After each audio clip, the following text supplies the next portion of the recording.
Good morning, James. We've got Mr. Chainsaw next door. I don't know if it's cutting down, but hopefully it won't be one of our trees. They do that sometimes. They lop off bits of our trees without asking us. And when they do ask us and we say, just a little bit, like they're a bad hairdresser, they take it too far. I digress. Anyway, as I mentioned in one of the previous videos, I'm going to do waffles this weekend with chicken in it and maple syrup, as the Americans like, and also perhaps say hot sauce, either honey mustard or perhaps even something like Nashville hot. My McVitie's waffles. I didn't know McVitie's did waffles. Takes the biscuit. And also look at that, my new cocktail I'm going to make. It's got apple ties, the Coors Champion award-winning premium beer, bleach, and some of Whisper's eardrops for his yeast infection in his ear. It tastes fantastic.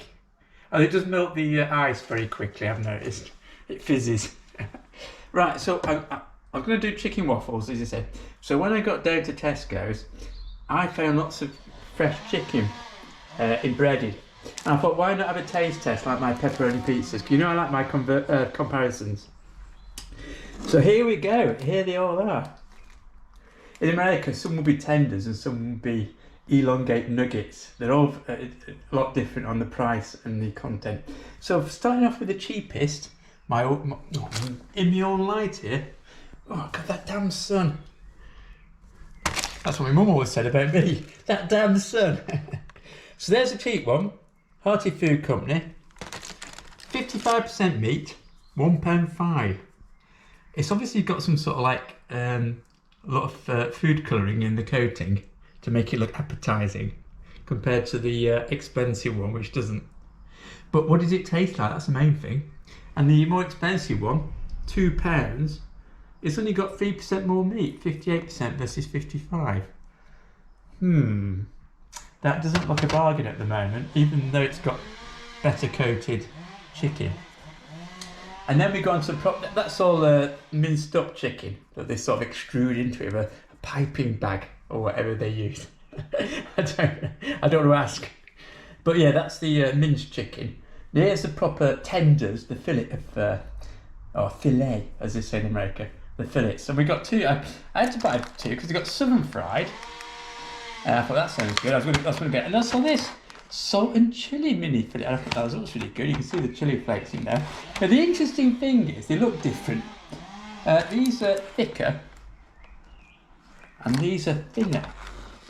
And all the packets. It wasn't like that was a one-off or that was a one-off. All the packets with that were thin and thick, more like the goujons. And these were all thin and so. Why do the thin ones have to have salt and chili?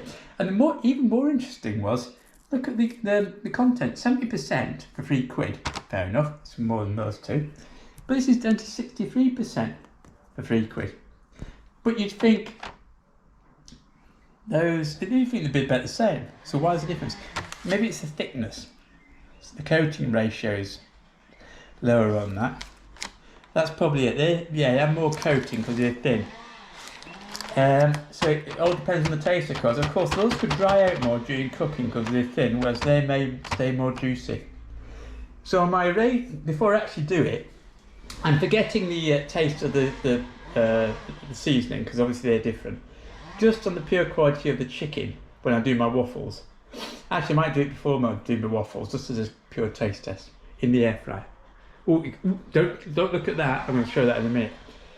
I'm guessing that will be best for chicken, then that, and that. I think that might be a plucky third spot on the podium. And I think that's going to be down marked for being too expensive for what it is, even though it doesn't look like it's been put in Chernobyl for 10 minutes before it's been sent out. And here we go. That's what I was showing you earlier. You remember my bacon that I cured? It's good. I love it. It was streaky though, and Gaynor likes back bacon.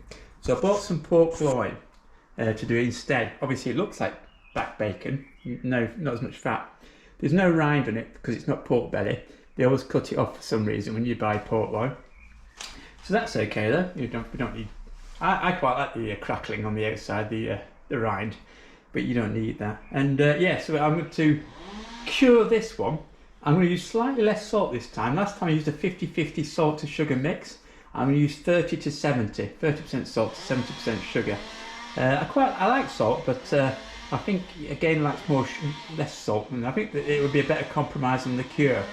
So in 3 weeks' time, roughly, we'll see how this gets on. But it just fits nicely in my Ziploc bag.